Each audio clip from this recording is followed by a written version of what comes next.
नर्मदे हर. नमस्कार मित्रांनो, आज 15 डिसेंबर 2025 सोमवार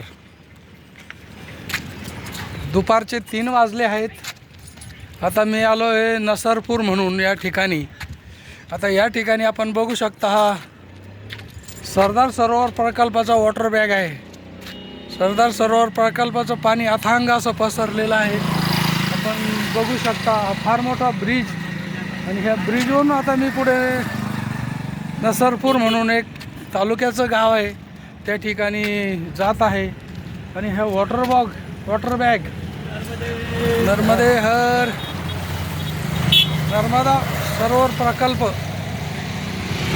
त्याचा वॉटर बॅग आहे.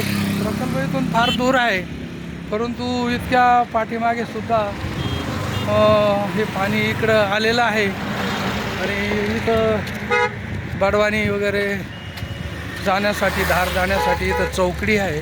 आपल्याला चौक म्हणतात, इकडे चौकडी म्हणतात. आणि खूप खाली त्या बाजूला डोंगर, दऱ्या, आणि त्यामध्ये हे पाणी, हा हायवे आहे. खूप सुंदर असं या ठिकाणचं वातावरण आहे. आपण बघू शकता त्या म्हशी उन्हाचा मस्त पाण्याचा आनंद घेत आहे.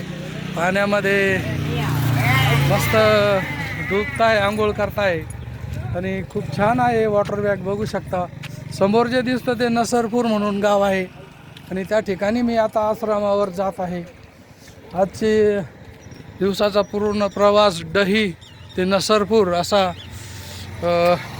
जवळजवळ 30 किलोमीटरचं अंतर आतापर्यंत पार केलेलं आहे. आणि सर्व रस्ता वगैरे एकदम छान होता. ठिकठिकाणी एका महाराजांनी गाडीवर त्यांच्या घरी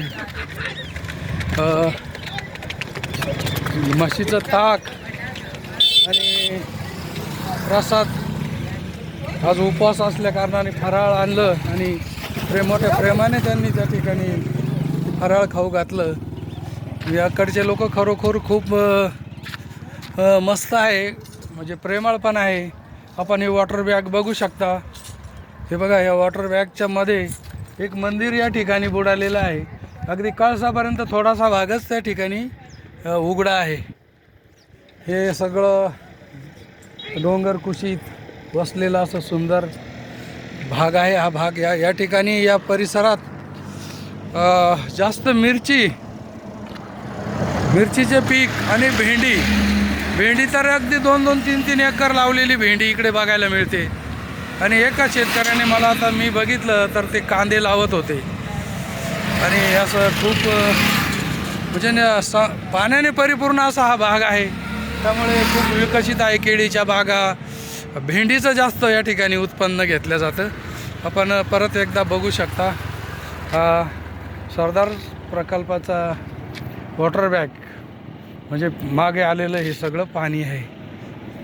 खूप सुंदर परिक्रमेच्या परत सर्वांना शुभेच्छा. नर्मदे हर.